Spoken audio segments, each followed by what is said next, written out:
오늘은 출애굽기 쉬운 한 번째 시간입니다. 여호와 니시라는 제목으로 말씀을 전하도록 하겠습니다. 저희 오늘 본문은 보통 중보기도 그리고 기도의 힘이 얼마나 강한가, 그리고 우리가 얼마나 하나님 앞에서 열심히 기도하는 것이 중요한가를 설명할 때 보통 등장하는 그런 본문입니다. 저도 그런 설교들을 신앙생활을 하면서 여러 번 들었고, 이 본문을 대할 때 당연히 어떤 편견을 가지고 항상 돼 있었던 것 같습니다. 그러니까 이 본문을 바라볼 때는 기도에 대한 내용이다 라는 것을 먼저 전제로 깔고 본문을 보았던 것 같습니다. 물론 기도는 우리 신앙생활 가운데서 매우 중요한 일이지요. 그리고 하나님 앞에서 우리가 기도를 한다는 것은 하나님과의 교제를 하는 것이고, 그리고 때때로 우리의 필요를 구하는 것은 우리 아버지께 자녀로서의 권리를 행사하는 것이기 때문에 기도하는 것의 중요성은 아무리 강조해도 교회 내에서는 지나치지 않을 것이고, 그리고 기도를 통하여서 우리가 힘을 얻고 열심히 기도하는 것이 매우 소중한 것도 사실입니다. 그런데 기도라는 것이 신앙생활에 얼마나 중요한가, 이 사실을 떠나서 과연 오늘 본문이 정말로 기도의 이야기를 하고 있는가는 또 다른 일이라고 생각을 합니다. 오늘 본문을 보면서 저희들이 필요한 것은 이것이죠. 우리가 성경을 볼 때 항상 필요한 태도이기도 한데요, 저희가 말씀을 볼 때는 그 말씀의 지배를 받는 것이 중요하죠. 그러니까 내가 말씀을 해석하는 해석자이지만은, 그러나 궁극적으로는 무엇입니까? 말씀이 내 삶을 해석하기를 원하는 차원에서 그런 것들을 하는 것 아닙니까? 그리고 말씀이 이야기하고자 하는 바를 저희들이 알아야지 하나님의 말씀에 순종할 수 있는 것이지, 말씀을 내 마음대로 내가 원하는 것, 그리고 내가 편견에 갇혀진 채로 이 말씀을 마음대로 조작한다면요, 그것은 하나님의 말씀이 아니라 나의 어떤 개인적인 생각이나 사상이 돼버리겠죠. 그러니까 말씀은 뒤로 가는 것입니다. 권위가 누가 더 권위 있게 되느냐? 하나님의 말씀보다 나의 생각이 더 권위 있게 되는 거예요. 이거 자체로 이미 하나님의 질서가 무너진 것이죠. 그러니까 하나님의 말씀을 들을 때 우리가 정말로 이것을 성도로서 하나님의 계시하신 하나님의 말씀이라고 믿는다면 말입니다, 이것이 정말로 하나님의 말씀이라면은요, 하나님의 말씀으로 대접하는 것이 너무 중요합니다. 그것의 가장 중요한 태도는 이것이죠. 말씀이 이야기하고자 하는 바를 청종하는 것입니다. 그렇게 하기 위해서 저는 일주일의 시간을 보내는 것이죠. 이 말씀이 과연 무엇을 이야기하고 있는 것인가? 과연 나의 생각과 내가 가지고 있었던 편견들이 이 말씀이 진정으로 이야기하고 있는 바를 꺾어버리고 오히려 윗자리에 서는 것이 아닌가를 끊임없이 점검하는 게 설교를 준비하는 시간입니다. 그래서 저는 먼저 설교를 준비하는 기간 내내 하나님의 말씀 아래 있기로 원하고, 제가 개척을 해서 오늘 날까지 단 한 번도 우리의 설교 시간, 예배 시간 전체가요, 하나님의 말씀 아래 있지 않기를 원했던 적이 한 번도 없습니다. 언제나 하나님의 말씀 아래에서 우리는 있고, 하나님의 말씀 아래에서 저희들은 다스림을 받고 하나님의 말씀에 순종하는 것이죠. 그러면은 오늘 본문이 과연 무엇을 얘기하고 있는가에 대해서 저희들이 조금 편견들을 내려놓고 본문을 첫 번째로 두고 바라보는 태도가 필요할 것입니다. 제가 이렇게 얘기하는 거는 왜 그런지 아시겠죠? 결론이 나왔죠. 벌써 이렇게만 얘기해도 기도에 대한 내용은 아닐 거라는 걸 여러분들 알고 그러니까 혹시 행여 기도 얘기다라고 하더라도 그것이 첫 번째로 중요한 게 아니에요, 이 본문 가운데서는. 그러니까 본문은 우리가 한번 잘 살펴보면서 정말로 무엇을 이야기하고 있는지를 저희들이 먼저 살펴볼 필요가 있습니다. 여러분들, 이거에 시내산을 가는 도중의 이야기고, 오늘 본문이요. 그리고 여러분들 이미 알고 계시잖아요. 엘림 사건 이후, 그러니까 마라 사건 이후죠. 마라 사건 이후에 이 모든 사건들은 그 마라와 엘림 사건의 해석학적 기준 아래에서 해석돼야 된다는 것을 여러분들이 알고 계시지 않습니까? 그것이 무엇이었나요? 하나님께서는 공급하신다였어요. 그리고 그 백성을 보호하신다는 것이었습니다. 그런 관점에서 오늘의 이 본문도 읽어내려야 하고요. 실제 본문도 이 본문만 따로 떼어놓고 보면요, 아무런 편견 없이 우리가 보게 되면요, 실제 그것을 얘기하고 있습니다. 그런 문맥을 저희가 모르더라도 이 본문은 명확하게 오늘도 보호하시는 하나님, 공급자 하나님을 이야기하고 있는 것을 저희들이 알 수가 있는데요. 저희들이 충분한 주의 없이 다가갈 때 편견들이 얼마나 우리의 신앙생활 가운데서 말씀을 흔들 수 있는가를 잘 알 수 있을 겁니다. 오늘 편견 없이 한번 한 절 한 절 한번 보도록 하죠.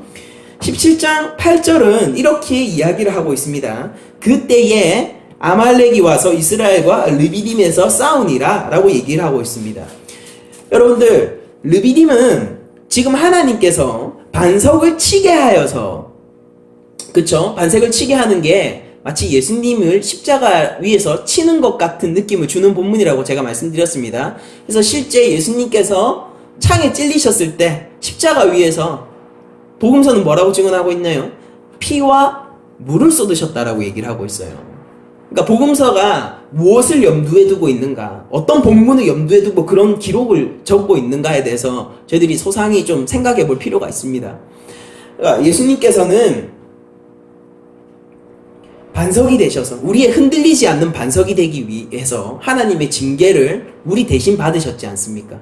그런 본문의 뉘앙스를 구약적으로 풀어내고 있었던 것을 저희들이 알 수가 있죠. 그러니까 그 반석 사건이 르비딤에서 일어났잖아요.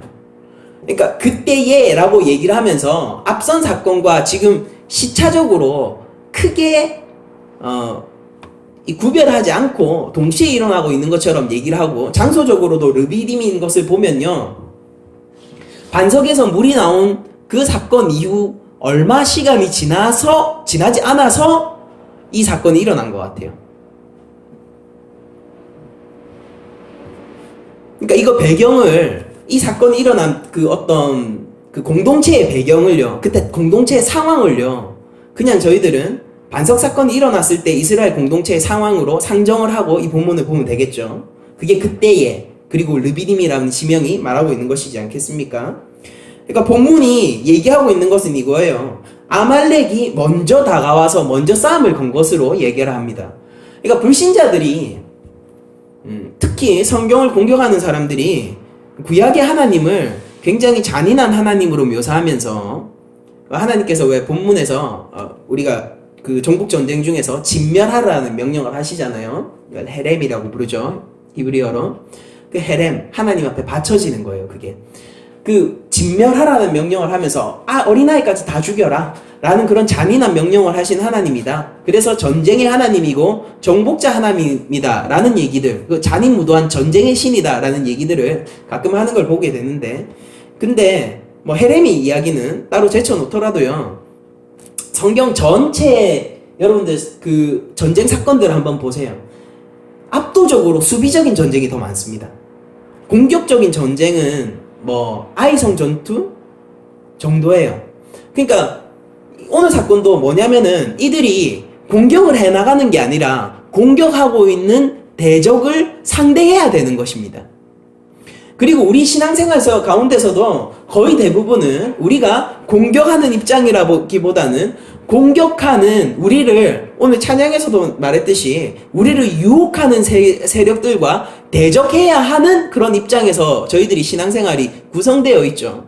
그러니까 우리가 쳐들어가고 뺏고 약탈하는 입장이기보다는 훨씬 더 많은 시간은 무엇을 해야 되냐면요, 방어를 하고 수비를 해야 하는 전쟁을 해야 되는 것입니다. 그러니까 하나님께서 이 백성들을 출애굽시키면서 이렇게 말씀하시잖아요. 이 백성을 군대라고 부르시잖아요. 그러니까 그 군대는 재밌게도 방어해야 하는 군대입니다.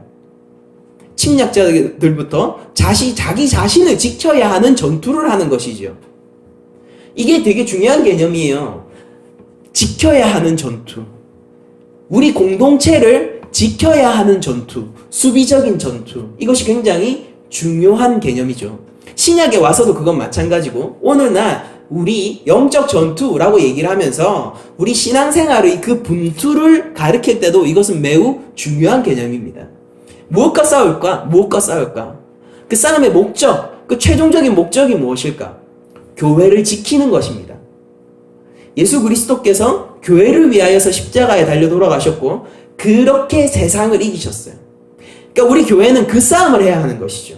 세상이 끊임없이 큰성 바벨론, 음녀 바벨론이라 불리는 그 세상이, 애굽이라고 불리는 그 세상이, 아말렉이라고 부르는 하나님의 대적들이 우리를 끊임없이 유혹하고 때또는 물리적으로, 사상적으로, 철학적으로 우리를 공격할 때 우리들은 믿음 위에 서서 그 믿음을 지키는 것, 그래서 공동체로서, 교회라는 공동체로서 하나님을 여전히 찬양하는 것, 설사 내 삶 가운데서 끝없는 시련이 계속해서 진행되더라도 하나님의 이름을 놓지 않는 그것이 그 수비적인 전투가 우리가 끊임없이 해야 하는 신앙적인 전투일 확률이 더 높다는 것이죠. 압도적으로.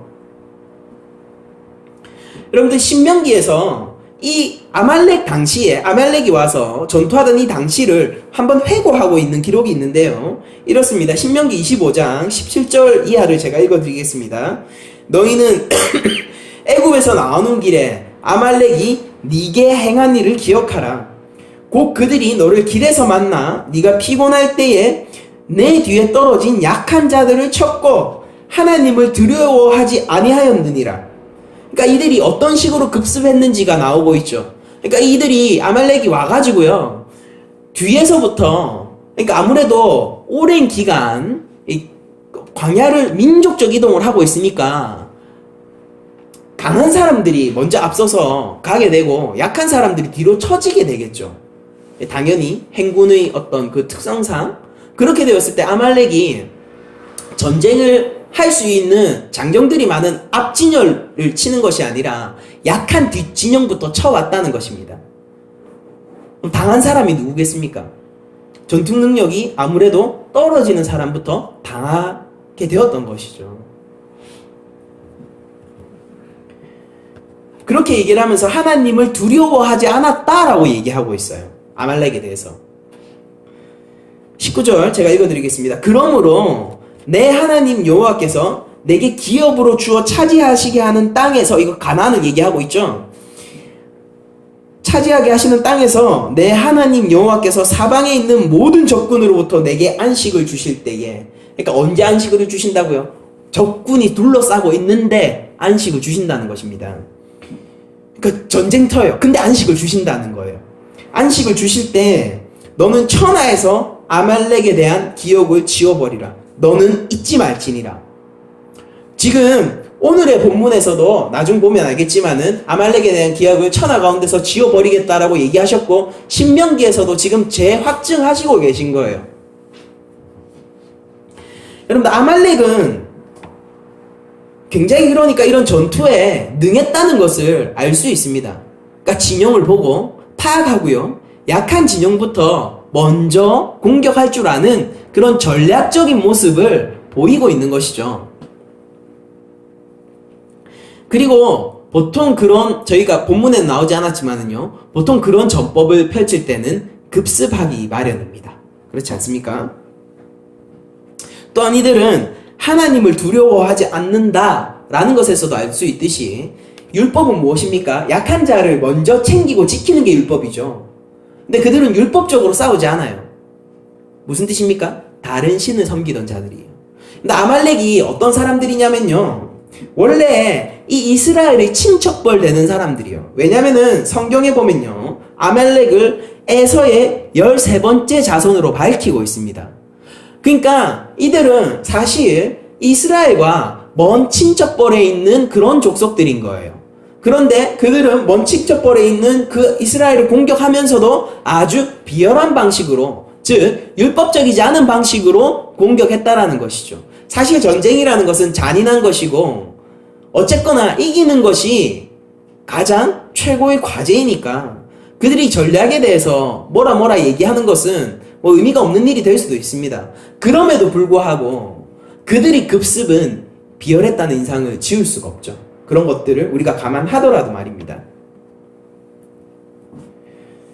아말렉은 구약 성경을 보면요, 주로 시내 반도와 네게브 지역에서 유목 생활을 했던 것으로 보여지는데요, 그들은 기본적으로 호전적인 성격을 가지고 있었던 것 같아요. 그러니까 전쟁을 자주 하는 민족으로.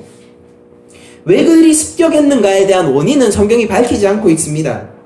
그러니까 그들이 원래부터 유목민 생활을 하면서 지나가는 그런 대여들을 강도질하고 급습해서 살아왔는지, 아니면은 이스라엘의 민족적 이동 가운데서 아마 영토 문제가 발생을 했는지, 그러니까 우리 영토를 침입할 것이다 라는 것을 먼저 어림짐작하고 먼저 공격을 했는지, 아니면은 반석에서 물이 나온 사건 직후잖아요. 그러니까 그 한정된 자원이 있는 곳이란 말이고, 광야라는 것은. 그러니까 그 신기한 기적적인 사건이지 않습니까? 그 반석을 차지하기 위해서, 그 소식을 듣고 그 반석을 차지하기 위해서 공격했는지, 아무튼 이유는 모르겠지만은 아말렉은 어쨌거나 이스라엘 민족을 모르겠습니다. 이유는 모르겠지만은 공격했어요. 제가 생각했을 때는 물을 노리고 공격한 가능성이 제일 높아 보이긴 합니다. 왜냐하면 그때에 라는 말로 앞서 반석에서 물이 나온 사건과 이 사건을 직접적으로 연결하고 있기 때문에, 그 배경에서, 본문의 배경에서 살펴보자면요, 물을 노리고 습격했을 가능성이 제일 높지만은, 일단 본문이 침묵하고 있으니까 우리도 그 정도까지만 나아가 보자고요. 아무튼 아말렉은 이스라엘과 르비딤에서 싸움을 하기 시작했습니다. 먼저 그들이 급습을 했죠. 그러니까 모세가 여호수아에게 이렇게 얘기를 합니다. 여호수아에게 이르되, 17장 9절입니다. 우리를 위하여 사람들을 택하여 나가서 아말렉과 싸우라. 내일 내가 하나님의 지팡이를 손에 잡고 산 꼭대기에 서리라 라고 얘기를 하고 있습니다. 여러분들, 여기서 여호수아가 아무런 설명 없이 등장하죠. 이건 뭘 얘기하느냐면은 그냥 당연한 듯이 갑자기 그냥 등장을 합니다. 이거는 출애굽기 1차 독자들, 그때 당시에 최초로 출애굽기를 읽었던 그 독자들에게 여호수아는 따로 설명이 필요 없을 만큼 매우 잘 알려진 인물이었다라는 것을 보여주고 있어요. 그래서 모세는 그러니까 이스라엘 내에서 굉장한 인물인 거죠. 영향력이 엄청난 인물인 거죠. 그리고 우리는 그 이유를 알고 있죠. 왜냐면 저희들은 여호수아서를 알고 있잖아요. 그러니까 모세 다음의 민족적 지도자이지 않습니까? 아말렉의 공격에 대해서 모세가 대응을 하는데, 여호수아에게 군대를 선별해서 아말렉하고 싸워라 라고 명령하는 것을 보게 됩니다. 그런데 모세가 어떤 식으로 젊은 여호수아를 서포트하기를 원하냐면요, 재밌어요. 보통은 이 선별된 군대를 서포트하기 위해서는 물자를 서포트하죠. 그리고 무기를 서포트하지 않습니까? 그리고 그들에게 방어구를 서포트해야 돼요. 그런데 이 모세가 공급하겠다라고 하는 것은 뭐냐면은, 내가 하나님의 지팡이를 손에 잡고 산 꼭대기에 서겠다라고 얘기를 하면서 그들을 서포트하겠다라고 얘기하는 거예요. 그러니까 이건 되게 재밌는 일인데, 이것이 하나님께서 싸우시는 전투라는 것을 단적으로 보여주는 장면입니다. 하나님께서 이 하나님의 지팡이라는 그 단어가 상징하고 있는 바가 매우 크죠. 그러니까 하나님의 권능에 의지해서 하나님이 우리에게 승리를 주실 것을 확신하면서 너는 나가서 싸우라, 이것을 얘기하고 있는 것이에요. 재밌는 것은 이런 모세의 이상한 서포팅 방식에 여호수아는 아무런 불만을 표하지 않고 순종하고 있다는 것입니다. 여호수아가 모세의 말대로 행하여, 모세의 말에 그대로 순종하고 있죠. 모세의 말대로 행하여 아말렉과 싸우고, 모세와 아론과 훌은 산 꼭대기에 올라가서, 이 장면이 여러분도 언제 나오냐면요, 시내산에 도착했을 때 이 장면이 다시 한번 재현되거든요. 그러니까 시내산에서 일어날 사건을 미리 조금 보여주는 그런 예고편 같은 그런 역할도 하고 있습니다. 이 본문은 무슨 얘기냐면은, 하나님 앞에서 홀로 모세가 나아가지 않습니까? 하나님의 영광이 시내산 가운데 구름으로 가득하고 모세가 홀로 올라가는데, 그 모세가 올라가는 중토까지 서포트해서 같이 가는 인물이 아론하고 훌이에요. 그리고 여러 장로들이었죠. 그렇게 그 모습을 지금 마치 한번 미리 보여주는 예고편 같은 그런 장면을 볼 수 있습니다. 그러니까 여러분들, 제가 이 얘기를 하는 것은 무엇을 얘기하느냐면요, 여러분들 나중에 시내산 본문에 도착했을 때 이 사건을 기억하면서 이 사건의 배경도 함께 볼 수 있어야 된다는 것이에요. 여러분들 해석학적 눈에. 그러니까 시내산에서 일어난 사건이 어떤 측면에서 그럼 일어나느냐? 하나님의 승리적 측면에서 일어나는 것이에요. 제가 미리 말씀드리자면은 하나님이 승리하셨어요. 누구한테 승리하셨겠습니까? 율법을 주시면서, 시내산에서 율법을 주시면서 하나님이 뭘 얘기하시죠? 너희를 애굽에서 구원해낸 여호와다라고 얘기하시잖아요. 하나님이 누구와 싸워 승리하셨다는 것입니까? 애굽과 싸워 승리했고 그 수혜자가 누굽니까? 하나님이요? 아니요. 하나님의 백성이에요. 시내산은 그 배경에서 일어나는 것입니다. 그러니까 너희가 나의 명령을 지켜야지 살아. 그게 아니라 내가 너희를 살렸으니까 내 명령을 지켜라고 하는 것이죠. 그 배경이 너무 중요하죠. 이 순서가 바뀌면은 안 되는 거예요. 아무튼 시내산에 도착해서 이 부분은 더욱 제가 말씀을 드리도록 하고요. 여러분들은 지금 그것을 마음속에 그저 한번 듣고 담아두시길 바랍니다. 그래서 여호수아가 모세의 말대로 행하여서 아말렉하고 싸우고, 모세는 여호수아에게 어제 미리 얘기했던 것처럼 산에 올라가서 손을 들고 있습니다. 여러분들 손을 들고 있어요. 이것을 기도와 어떻게 연관시킬까? 보통 기도했다라고 당연히 이렇게 얘기를 하지 않습니까? 그런데 이 장면은요, 손을 들고 있는 장면은 오늘날도 여전히 많은 가능성 속에서 논란을 가지고 있는 장면입니다. 저희들이 제일 잘 알려진 해석은 이게 도고기도였다, 즉 중보기도였다, 도고기도였다라는 것이죠. 모세는 이스라엘 민족을 위해서 기도하고 있다라는 주장이에요. 이 주장은. 그러면서 앞서 르비딤 사건에서 모세가 여호와께 부르짖었던 것처럼 오늘 아말렉과의 전투에서도 모세는 여호와께 이스라엘의 승리를 위해서 부르짖고 있다라는 것이에요. 하나님이 지팡이에 의지한 채 그렇다라고 얘기를 하는 겁니다. 그리고 두 번째 그 해석은 뭐냐면요, 이게 일종의 신비적인 제의 의식이었다라고 얘기를 하는 겁니다. 손은 능력의 상징이에요. 이것은 구약 성경에서도 그렇게 그려지지만요, 고대 근동지방 문화에서 손이라는 것은 능력의 상징이었어요. 한국 문화에서 손은 무엇입니까? 어떤 상징일까요? 어떤 일, 부지런함 이런 것의 상징이죠. 근데 고대 근동 문화에서는요, 그 문화체계 속에서 손은 능력의 상징이었어요. 권능의 상징이었어요. 그런 것처럼 손을 들고 있다는 것은 여호와의 능력이 이스라엘에 임한다는 것을 알리고 있는 그런 어떤 상징적인 제의적 행동이었다라고 주장하는 사람이 또 반면에 또 있습니다. 그리고 손을 드는 행위 자체가 일종의 중재를 뜻하기 때문에 모세는 이스라엘을 위한 능력을 하나님께 구하고 있다라고 해석하는 거예요.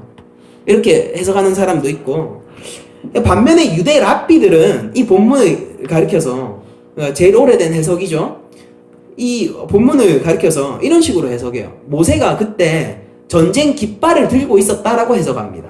그러니까 본문에 안 나오죠. 근데 여호와 니시라는 어구에서 이런 해석을 추론해낸 거예요. 그러니까 기도로, 유대 랍비들은 이것을 기도로 생각하지 않았다는 것이에요.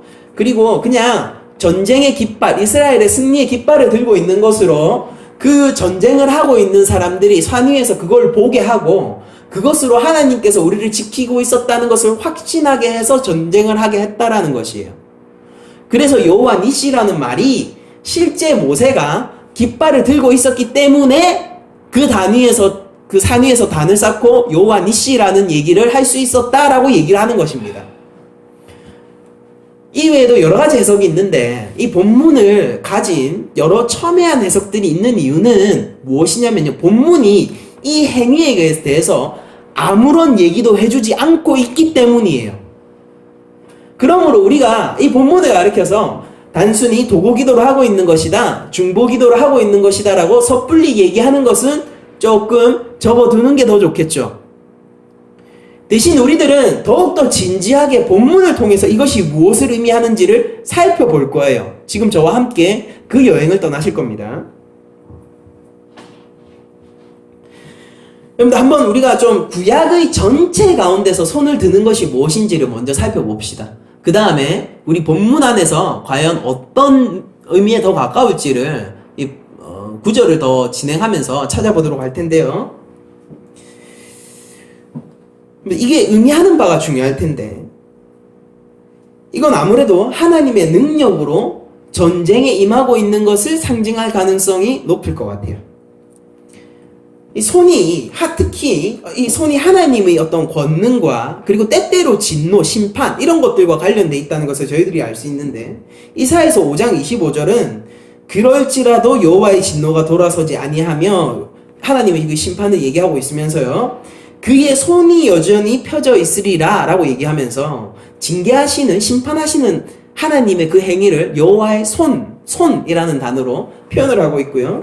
시편 89편 13절은 주의 손은 강하고 주의 오른손은 높이 들리우셨나이다 라고 얘기를 하면서 손을 든 것을 하나님의 어떤 승리 그리고 권능으로 얘기를 하고 있는 것을 볼 수 있습니다.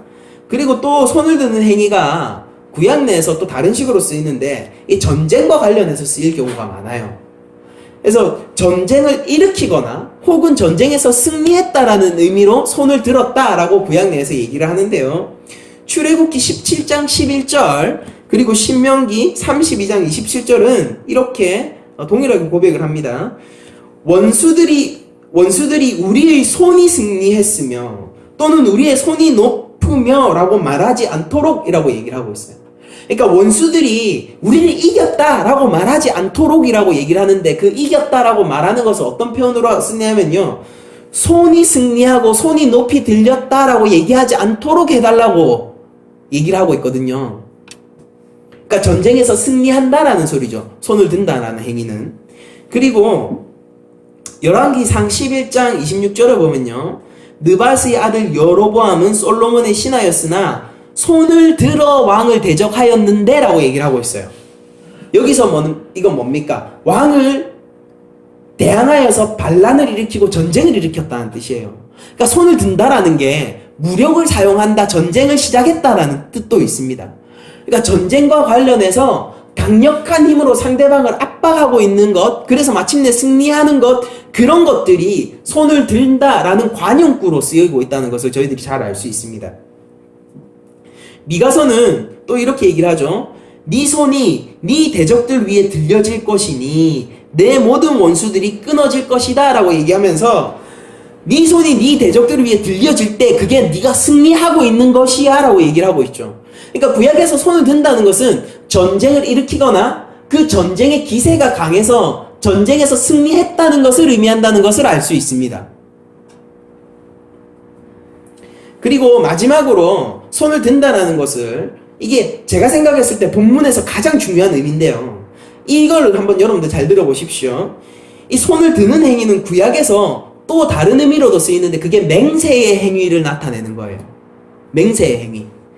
출애굽기 6장 8절입니다. 그러니까 출애굽기에서 손을 드는 행위가 이미 앞서 한번 나왔어요. 그게 뭐냐면은 출애굽기 6장 8절 읽어드릴게요. 하나님께서 얘기하는 겁니다. 그러니까 모세가 오늘 손을 들고 있지만은 출애굽기 6장에서는 하나님이 손을 드셨어요.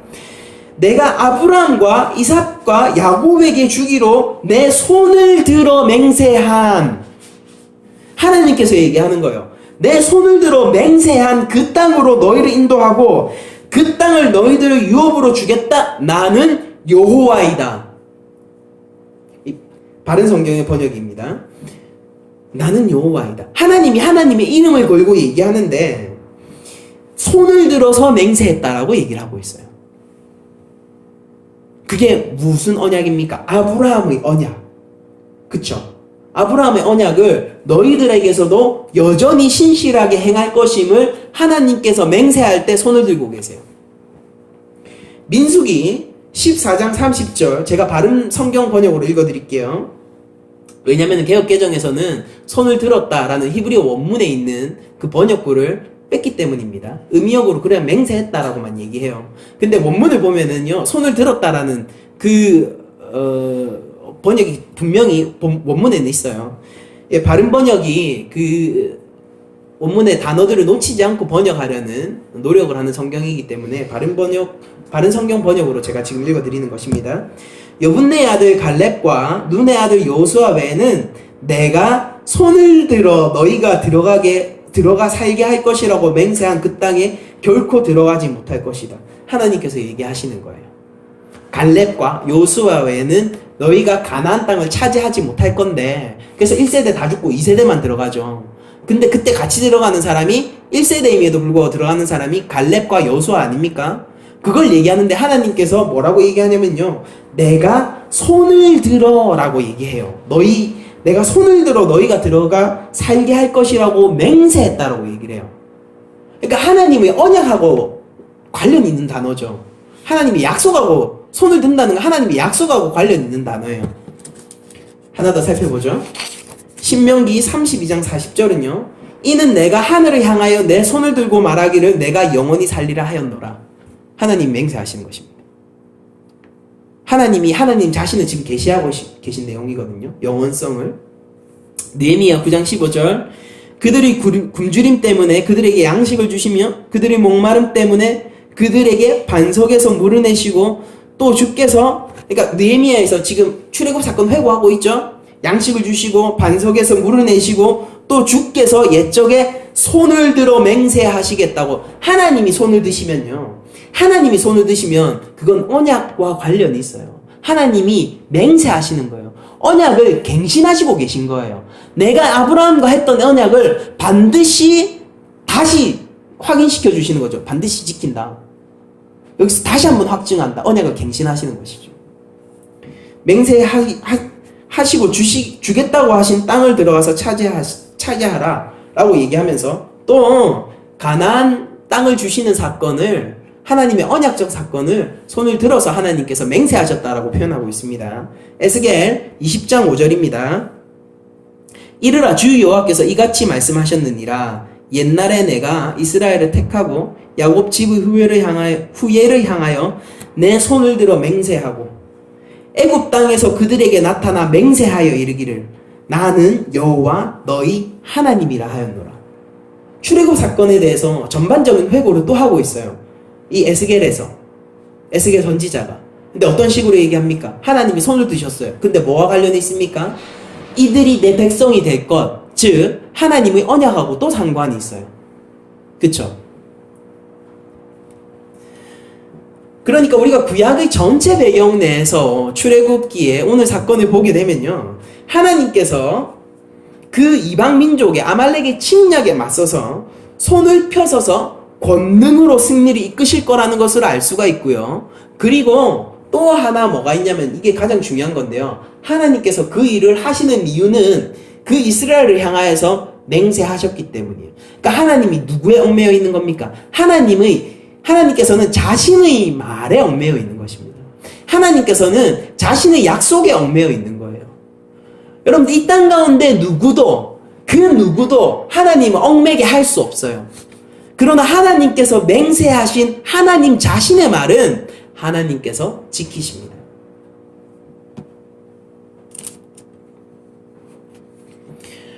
여러분들, 여기서 오늘 주보 뒤편을 보시면요, 오늘 본문을 구조적으로 분석한 것을 제가 삽입을 해서 왔습니다. 한번 보시죠. 보면은 이 구조가 흔히 얘기하는 키아즘 구조로 되어 있습니다.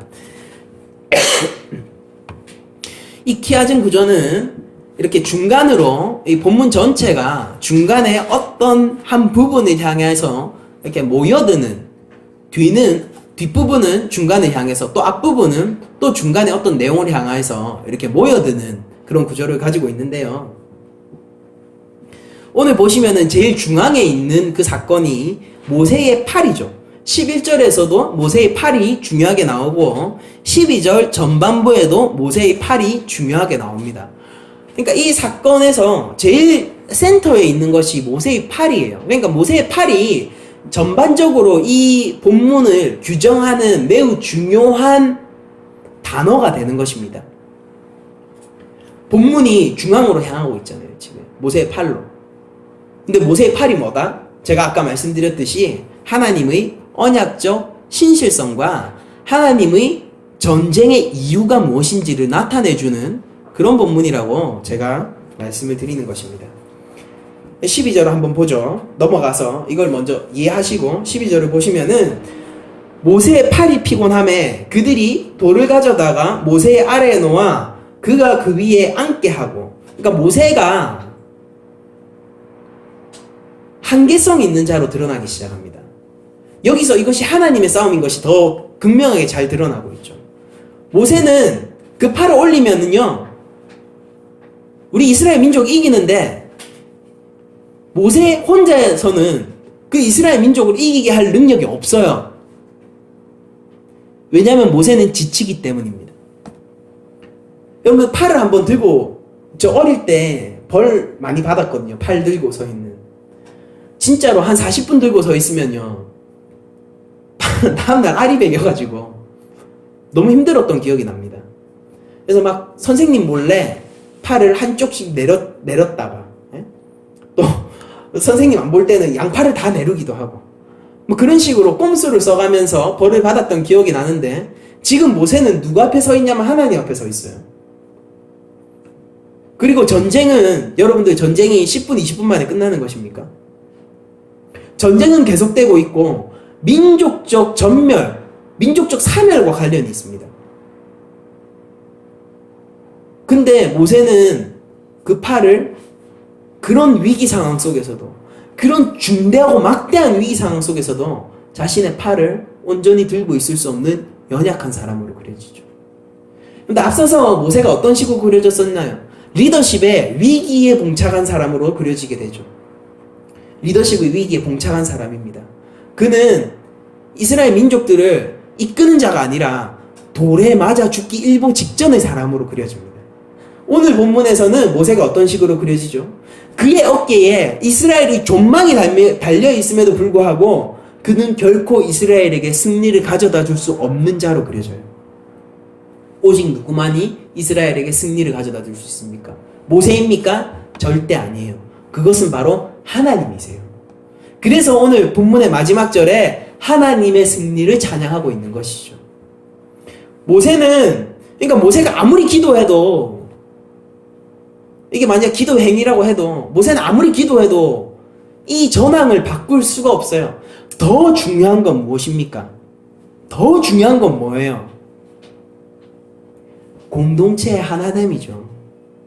모세 개인의 기도가 아니라 공동체가 모세를 얼마나 하나 되어서 보필해 주느냐예요. 모세는 견딜 수 없을 만큼 이르렀습니다. 자기 팔에 이스라엘의 종망이 달려있어요. 여러분들, 우리나라 대한민국의 국가의 운명이 여러분들 팔에 달려있다고 생각해 보십시오. 진짜 최선을 다해서 들지 않겠습니까? 그럼에도 불구하고 여러분들 하루 종일 정말로 팔을 들고 설 수가 있습니까? 불가능하죠. 알면서도 불가능해요. 왜냐하면 내 능력 밖의 일이니까요. 그 능력 밖의 일을 하나님께서는 요구하고 계세요. 그런데 하나님 이거 나보고 어떻게 하라고요? 하나님 이거 나보고 어떻게 하라고요? 그때 하나님이 얘기하시죠. 그래서 아론과 훌이 있어. 그래서 너는 이스라엘 민족이라는 공동체 속에 있잖아. 하나님은 교회를 통해서 일하십니다. 나를 통해서 일하시지만은 더 근본적으로는요, 교회를 통해서 일하세요. 그래서 모세가 피곤해졌을 때 아론과 훌이 한 사람은 이쪽에서 한 사람은 저쪽에서 모세의 손을 붙들어서 그 손이 해가 지지 않도록 내려오도록 붙들고 있습니다. 그 짐을 함께 지는 것이지요. 아론과 훌의 이렇게 모세를 보좌 하는 기능은요, 나중에 시내산에 가서도 동일하게 등장하는데요. 모세가 시내산에 올라가서 민족적 지도자가 잠시 부재 상황에 놓였을 때 그들을 이끌었던 것이 아론과 훌입니다. 그러니까 훌도 아론이 우리가 지도자의 역할을 했다는 것은 잘 알고 있죠. 그런데 훌도 보시면요, 아론과 함께 백성을 재판하는 인물로 등장을 합니다. 시내산 사건에서 모세가 올라가서 민족적 지도자가 잠시 부재했을 때요.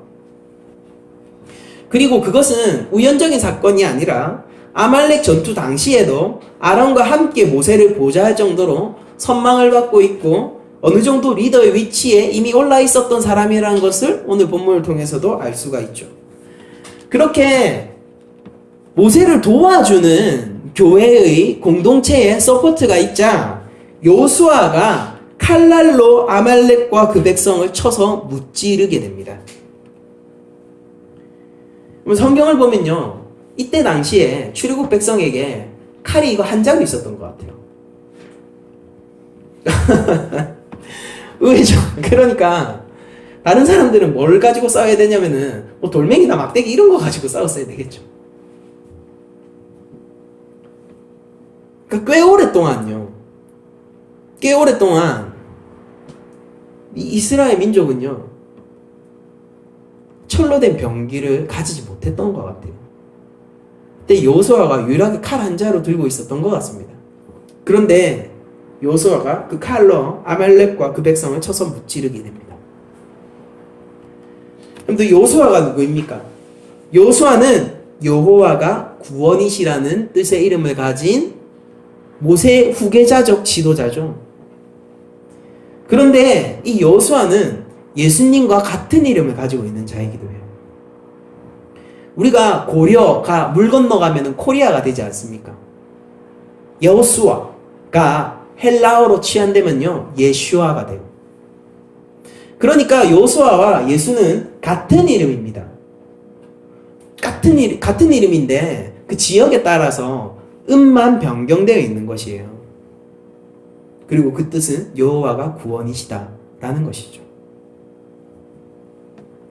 모세를 뒤이어서 이스라엘 민족적 지도자가 되는 여호수아는 이 첫 이스라엘의 전쟁에서 화려한 전과를 쌓았던 것을 저희들이 알 수 있습니다.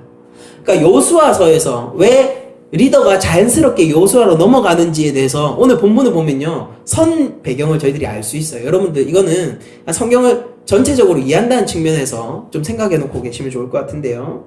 그러니까 향후 백성의 구원자적 위치, 지도자적 위치에 설 수 있었던 그런 배경을 마련한 게 오늘 전투인 것으로 보입니다.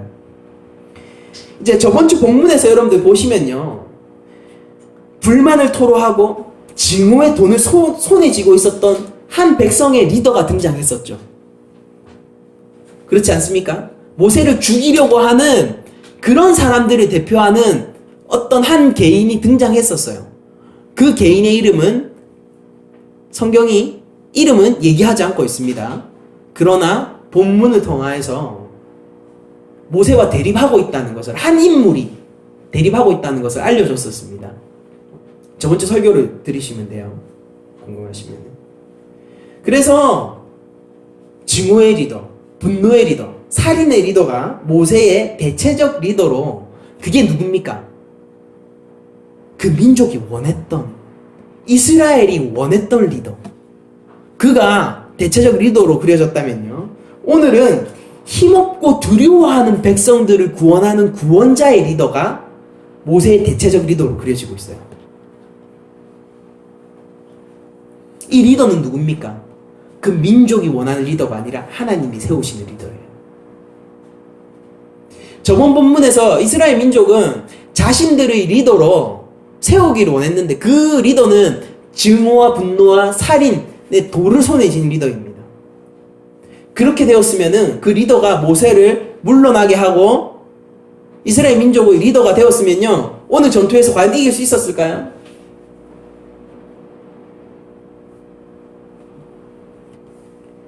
그러나 하나님이 세우신 모세를 여전히, 하나님이 지키시고 계신 모세를 여전히 자신들의 리더로 가지고 있는 그 이스라엘에게는요, 여호수아가 칼날을 손에 쥐고 앞으로 나서는 전투를 할 수 있는 저력을 가지게 됩니다.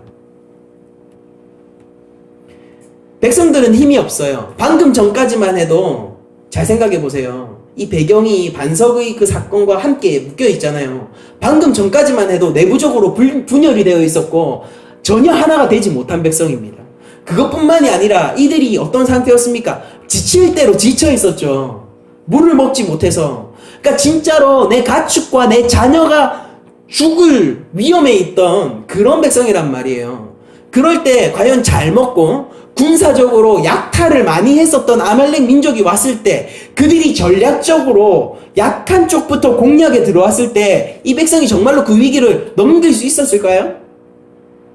비슷한 전력을 가지고 있다고 해도 아말렉과 물을 먹지 못해서 지금까지 너무나도 힘들게 싸워왔던 그 내부적인 투쟁을 해왔던 내부적으로 분열이 일어났던 그 이스라엘 공동체는요 결코 싸움이 되지 못하죠. 비슷한 전력을 가지고 있었을 때도. 근데 본문은요 아말렉이 조금 더 강성했었던 것 같은 느낌을 계속 줘요. 왜냐면 손쉽게 밀려버리거든요. 신명기의 기사를 보면요 약간 그 뒤쪽이 그냥 슥 밀려버립니다. 이거는 가망 없는 싸움이에요. 그러니까 이길 수 없는 싸움이라고요. 사람의 지혜로 우리가 볼 때는 절대로 위기를 넘어설 수 없는 싸움이란 말입니다. 근데 하나님이 이 싸움을 승리하시는 거예요. 이 민족은 군대가 되어야 합니다. 어떤 군대가 되어야 되는 거예요? 교회가 되어야 되는 거예요. 하나님 절대 의존의 상태에서 여호와의 백성이라는 신분으로 하나가 되어 있어야 된다고요. 하나님이 깨졌던 공동체를 아말렉 전투를 통해서 하나로 다시 모으시고 계시는 것입니다. 그들은 더 이상 내부적으로 투쟁하지 않아요. 왜? 외부에 적이 생겼으니까요. 그는 내부적으로 단합해야 돼요. 그들이 미워하던 모세의 손을 이제는 들어줘야 돼요. 그들은 자기를 위해서 싸우는 여호수아에게 눈을 맞추고 있어야 돼요. 여호수아가 한자로 있는 칼을 가지고 그 아말렉 군사들을 쳐부수고 있을 때 거기에 온갖 기대를 걸면서 이제 더 이상 먹고 마시는 게 중요한 게 아니에요. 아말렉의 그 칼날 아래서 우리가 어떻게 살아날까가 중요한 것이죠. 그렇게 하나님은 이 죄인들의 이 사건들을 통하여서 죄인인 이스라엘과 죄인인 아말렉이 격돌하는 이 순간을 통하여서 교회를 다시 한번 만드시고 계십니다.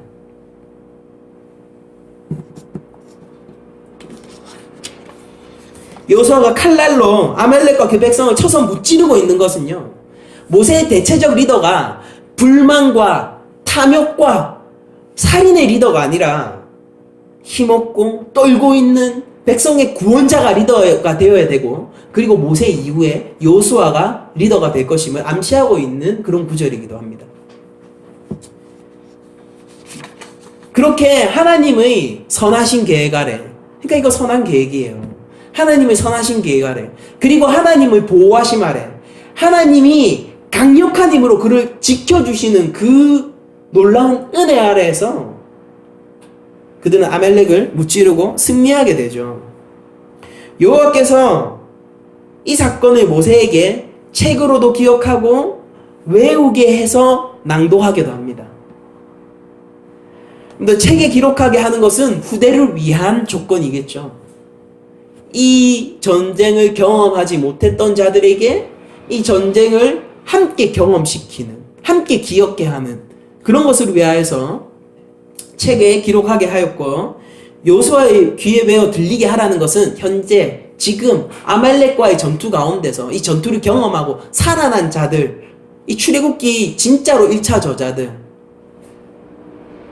말로 들었던 그 사람들을 위해서 하나님께서 임시적으로 조치하신 것이죠. 왜 이 사건을 하나님이 기억해 하셨습니까? 그 이유를 본문에 이렇게 얘기하고 있습니다. 내가 아말렉을 없이하여 천하에서 기억도 못하게 하리라. 언젠가 아말렉이 이 땅 가운데서 사라지고 혹은 아말렉이 너희들을 전혀 대적하거나 위협하지 못하는 상황이 되었을 때 기억해라는 거예요. 그들이 왜 그렇게 됐는지, 누가 너희들을 이렇게 지켰는지 두 가지를 기억하라는 것입니다. 그들이 왜 이렇게 됐습니까? 하나님의 백성을 대적했기 때문이에요. 하나님의 백성을 대적한다는 것은 하나님께 대적한다는 뜻이라는 것이죠. 향후 아말렉이 천하의 그 기억에서 지워져 버릴 때, 그들이 이스라엘에게 전혀 위협이 되지 못할 때 이스라엘은 누가 우리를 이렇게 만들었는지를 기억하게 될 것입니다. 원래는 우리는 아말렉에 죽어야 하는 존재인데, 그랬어야 하는 민족인데, 광야에서 떼죽음을 당했어야 하는 민족인데, 하나님이 우리를 아말렉보다 더 높이셨다라는 것을 기억해 하는 것이죠. 실제 역사 가운데서요, 아말렉은 이제 별 볼 일 없는 민족이 점점 돼갑니다. 나중에 왕정시대쯤 되면요, 별거 아니에요. 그래서 모세가 그 산에서 제단을 쌓고 그 이름을 여호와 니시라고 합니다. 니시는 깃발이죠. 여호와의 승리를 기념하고 있다라는 뜻입니다. 그러니까 누가 승리하셨냐? 모세는 자신이 승리했다라고 얘기하지 않아요. 당연한 것이죠. 그는 손을 들고 있을 능력이 없었는데요. 이 전쟁은 여호와의 전쟁이었고 여호와께서 승리하신 전쟁이었습니다. 그 여호와의 승리하신 전쟁을 통해서 이 공동체가 받게 된 것은 공동체의 하나됨이었어요.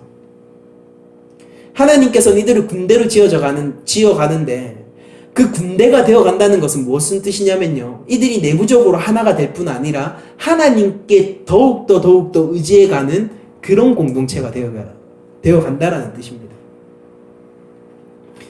오늘의 마지막 본문이 17장 16절은 이르되 여호와께서 맹세하시기를 여호와가 아말렉과 더불어 대대로 싸우리라 하셨다 하였더라 라고 얘기하면서 오늘의 그 사건을 마무리 짓고 있습니다. 근데 좀 이해하셔야 될게요. 직역을 제가 해드릴게요. 문자적으로 직역을 해드리면은요, 개역개정 본문으로는 그러니까 의도를 파악하기가 쉽지 않아요. 제가 문자 직역을 해드리면은 초반부가 그러므로 여호와께서 맹세하시기를 손이 여호와의 보좌를 대적하였다라고 되어 있어요. 그러니까 이게 난해 구절입니다. 그러니까 해석하기 쉽지 않은 구절이고 해석에 관해서 분분한 의견들이 많은 구절인데요. 다시 한번 말씀드리겠습니다. 왜냐하면 그러니까 이르되 여호와께서 맹세하시기를 이 부분을 직역을 해드리면요, 왜냐하면 여호와께서 맹세하시기를 손이 여호와의 보좌를 대적하였기 때문이다라고 되어 있다고요. 손이 여호와의 보좌를 대적했다. 이게 무슨 뜻이냐면은 보통 이것을 무엇으로 번역하냐면요, 바른 성경 번역으로 제가 말씀을 드릴게요. 이게 잘된 번역인 것 같아서 의미를 잘 전달하는 것 같아서 말씀드리겠습니다. 말하기를 이렇게 얘기합니다. 바른 성경은 말하기를 여호와께서 손을 들어 맹세하시기를 대대로 아말렉과 싸우시겠다고 하셨다 라고 하였다, 이렇게 번역하고 있어요. 그러니까 손이 여호와의 보좌를 대적했다라는 게 손을 들었다는 것의 히브리적 관용구로 여겨집니다. 그러니까 손을 든 게 모세가 손을 들었잖아요. 근데 마지막으로 이 모든 본문을 회고하고 갈무리를 할 때는요, 여호와가 보좌에서 손을 들어 맹세한 것으로 그리고 있다는 것이에요. 그러면서 뭐라고 얘기하냐면요, 내가 아말렉하고 싸우겠다라고 얘기하고 있는 거예요. 아말렉은 큰일 났죠. 그러니까 하나님의 백성을 괜히 공격했다가 하나님이 그들과 싸우게 되는 상황을 처하게 된 것입니다. 하나님이 맹세를 한 거예요. 제가 앞서서 구약 전체 내에서 손을 든다는 것이 맹세의 의미가 있고, 특히 여호와 하나님께서 손을 드는 것은 매우 언약적인 의미라고 제가 말씀을 드렸어요. 아브라함 언약과 긴밀히 계속 엮여 있었죠. 그런데 오늘 본문에서 하나님께서 손을 들어서 맹세하시는데요, 여호와의 보좌에 대적한다. 그게 대적한다. 이게 보좌가 밑에 있으면 올라가는 거잖아요. 그러니까 손을 올려서 얘기하시는데 아말렉하고 내가 싸우겠다라고 얘기하신다는 거예요. 대대로. 언제까지? 그들이 기억에서 지워질 때까지. 너희들이 대적이 전혀 되지 않을 그날까지 내가 싸우겠다. 그러니 뭐예요? 너희 공동체야, 안심해라 라는 것이잖아요. 모세가 손을 들고 있는 행동은 오늘 마지막 절에서 여호와께서 손을 들어 맹세하시는 장면하고 겹쳐지고 있어요. 그래서 모세가 손을 든 것은 기도라기보다는 제가 생각할 때에 하나님의 그 언약의 신실성을 나타내는 선지자적 행동이었던 것 같습니다. 그러니까 여러분도 호세아서 이런 데 보면은 그들이 어떤 행동을 통하여서 하나님의 미래에 있을 하나님의 사건을 예언하지 않습니까? 호세아는 음란한 여인과 결혼해야 했어요. 그래서 자녀를 낳았어야 된다고요. 근데 그 행위 자체가 선지자적 예언적 관점에서 행한 것이죠. 그러니까 그 행위를 했지만은요, 그 사건 자체가 담고 있는 것은 이스라엘에 대한 음란함의 경고, 그러니까 배교죠.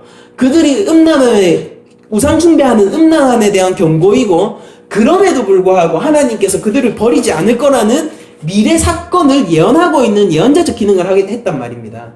그러니까 지금 모세가 손을 든 것은 앞으로 영원히 하나님의 백성을 대적하는 그 자들을 하나님께서 직접 그들과 대적하시겠다라는 것을 예언자적으로 선포하는 행동으로 저희가 보여지는 것이 합당할 것 같아요.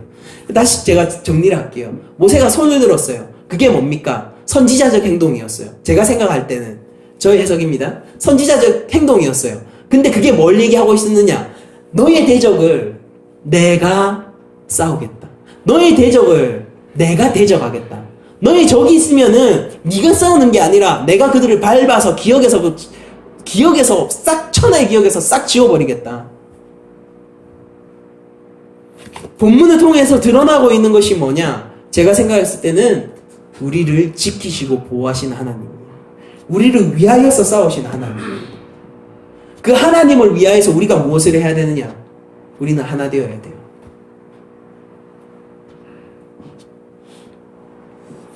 하나님이 아말렉과 왜 싸워 이기셨습니까? 하나님께서는 언약적 신실성 아래에서 싸우신 거예요. 그러니까 이건 언약적 싸움인 거예요.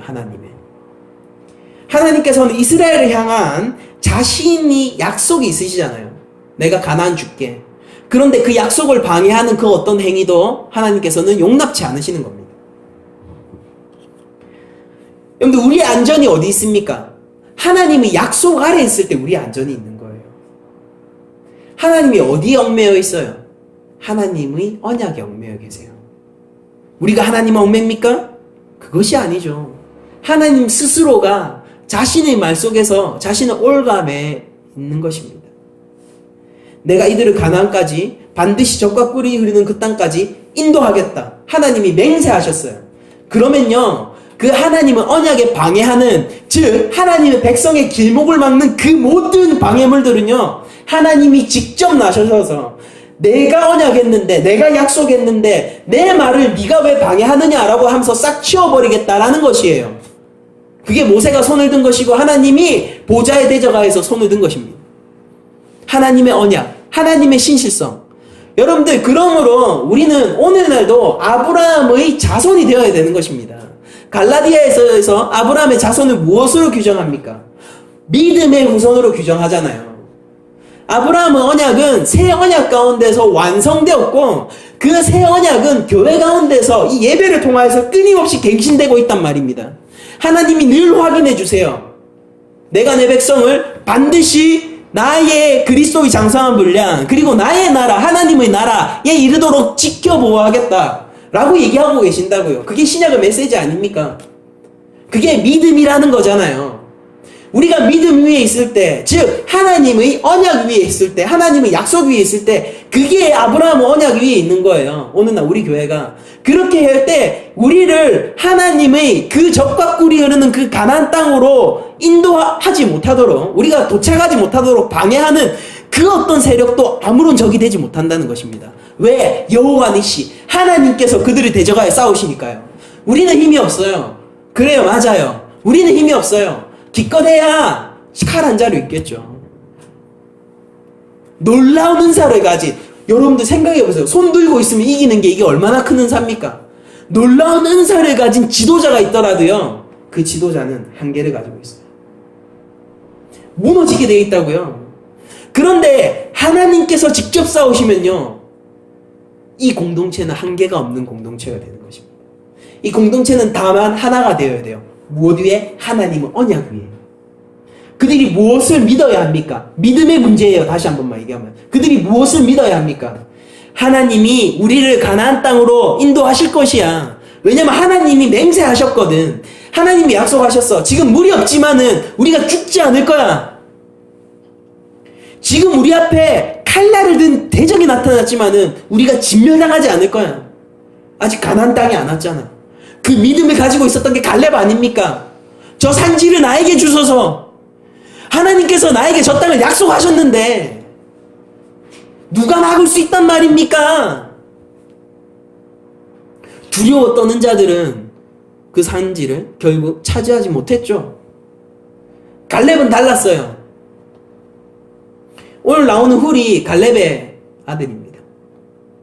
갈렙은 달랐어요. 저 산지를 나에게 주소서. 믿음이 있었던 거예요. 무력이 있겠습니까? 무력이 있었으면은요, 무력을 의지하고 있었으면요, 똑같이 벌벌 떨었겠죠. 그러나 그는 믿음이 있었어요. 하나님이 약속하셨습니다, 나에게. 하나님이 언약하셨습니다, 나에게. 지금 비록 저들이 새가 강성할지라도 이 믿음을 꺾을 수 없고 하나님이 하시는 일을 저들이 방해할 수 없어. 나는 약하지만은 하나님은 강대하시니까. 그것을 의지하면서 갈렙은 끝끝내 1세대임에도 불구하고 약속의 땅을 차지했어요. 여러분들 이것은 믿음의 문제예요. 믿음의 문제. 하나님이 맹세하셨다고요. 손을 드셨다고요. 여러분들 그 위에 계셔야 되는 것이에요. 우리가 하나 되어야 되는데 어디서 하나 되어야 되냐면요, 그 한 믿음 위에서. 오늘날 교회로 얘기하자면은 십자가의 그 언약의 완성의 자리에서 우리는 하나 되어야 되는 것입니다.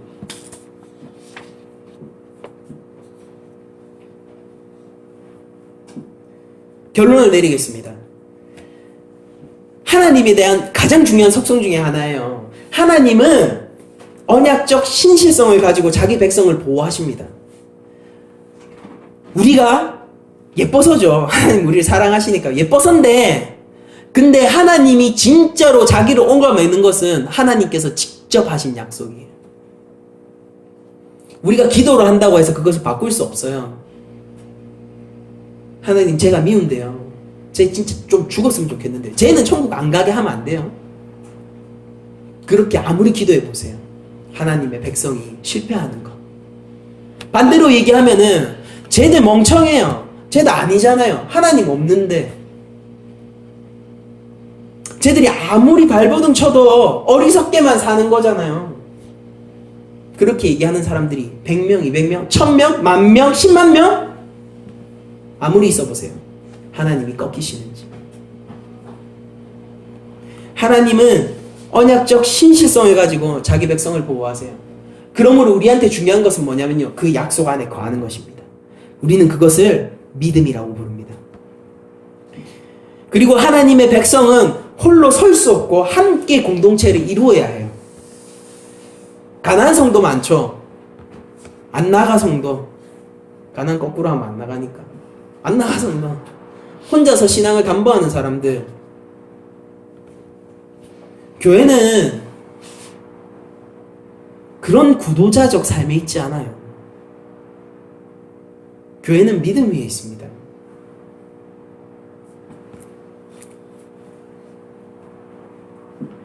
하나님이 싸우시는 전투에서 우리는 하나된 공동체로 참여해야 되는 것입니다.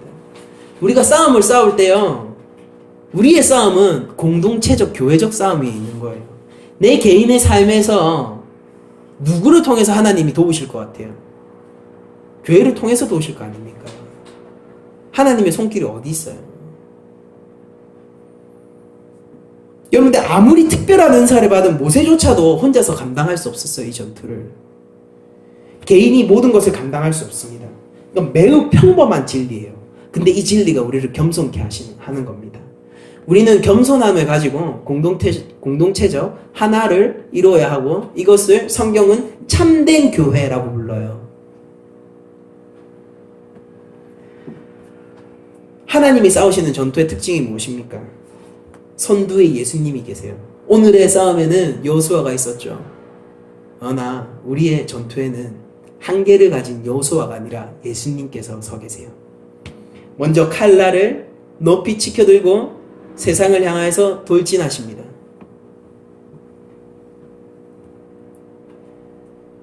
여러분들, 모세의 손은 내려갑니다. 그는 피곤을 감당할 수 없는 인간이니까요. 그러나 우리를 향한 하나님의 언약은 결코 내려가지 않아요. 결코 무너지지 않습니다. 모세의 손과는 다른 하나님의 손이기 때문입니다. 이것을 의지하는 것이 우리 교회입니다. 우리가 하나님을 통해서 참된 공동체가 될 때 우리는 승리할 수 있는 것이죠. 제가 앞서 예배 전에 일본 찬양을 들려드리면서 역사적으로 앙숙관계에 있는 앙금이 아주 깊죠. 저도 싫은데 그런 거 생각하면 독도 문제도 있고 특수한 역사적 관계에 있지만은 우리가 일본에 있는 불신자들 그리고 일본에서 아주 소수지만은 하나님을 믿고 예수 그리스도를 구주로 고백하는 우리 형제 자매들을 생각할 때 우리는 어떻게 해야 될까요? 이것은 단적인 예지면은 매우 상징적인 질문이기도 합니다. 일본과 한국의 복음적 가교를 놓는 것. 역사로부터 우리가 외면하지 않죠. 그럼에도 불구하고 그리스도 안에서 형제 자매의 하나됨을 추구해 나가야 되는 이 긴장관계. 이것이 다만 저는 일본과 한국의 교회적 관계에만 국한되지 않는다라고 생각합니다. 교회 내에서 일어나는 수많은 인간관계 속에서도 우리는 이런 것들을 많이 경험할 수 있겠죠. 잘 생각해야 된다라고 생각합니다. 명확하게 어떤 선이 있다라고 얘기할 수는 없겠지만은 그러나 우리는 그리스도 안에서 하나가 되어야 합니다. 다른 곳이 아니라 그리스도 안에서요. 성찬을 초대교회에서 벌일 때 가난한 자와 부한 자가 한 자리에 서고 유대인과 이방인이 한 자리에 서서 그리스도의 한 몸과 한 피를 나누어 먹고 마셨습니다. 예수 그리스도의 은혜죠. 십자가 사건이지 않습니까? 그것이 무엇을 만듭니까? 교회의 하나됨을 만들어요. 그리스도는 예수님은 나를 구원하셨지만은요, 더 근본적인 의미에서 교회를 구원하셨습니다. 우리는 교회가 되어야 되는 것입니다. 혼자서 모든 것을 감당할 수 없다는 사실을 겸허히 받아들여야 하고 우리는 공동체 속에서 은혜를 공급받고 공동체 하나됨을 통하여서 하나님이 주시는 놀라운 위로와 은혜를 경험할 수 있어야 합니다.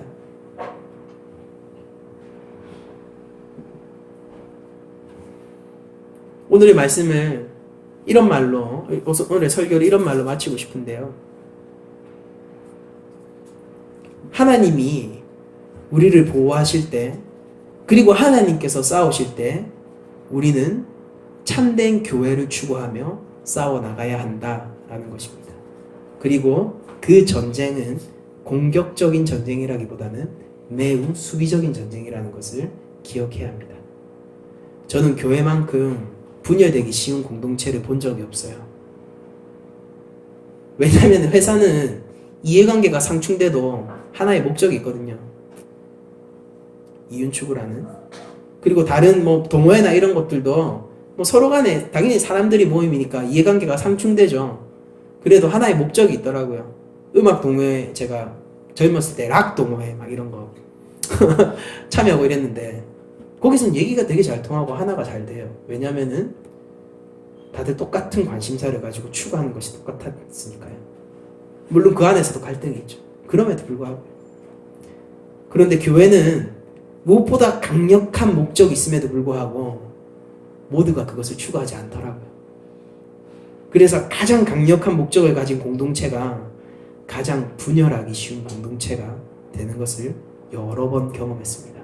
그리고 이 말이 여러분들에게도 낯설게 느껴지지 않으실 거예요. 그러나 우리 낮은 자리 교회는요, 복음 안에서 하나가 되어야 되고 예수 그리스도는 강력한 목적 아래에서 교회가 형성돼야 돼요. 교회의 머리는 예수 그리스도입니다. 교회의 머리는 예수 그리스도예요. 낮은 자리 교회는 제가 개척한 것이 아니라 하나님이 세우신 것이에요. 여러분들이 이 자리에 와서 예배 드리는 것은 여러분들의 발걸음을 올린 것이 아니라 하나님이 부르신 것입니다. 우리가 여기서 하나님의 말씀을 듣고 순종하고자 하는 마음이 든 것은 우리의 의지를 넘어선 성령의 인도하심이에요. 우리가 이 싸움을 어떻게 해야 될까? 그리스도를 머리로 교회가 되는 이 싸움을 어떻게 해야 될까? 이것이 한 주간의 화두였으면 좋겠고 우리의 삶에 던져지는 묵직한 삶의 질문이었으면 좋겠다는 생각을 하면서, 그리고 여러분들이 하나님의 말씀에 순종하고 하나를 추구하며 하나님께 의존할 뿐 아니라 하나님께서 지키시는 언약적 공동체가 되기를 축원하면서 모든 말씀을 마치도록 하겠습니다.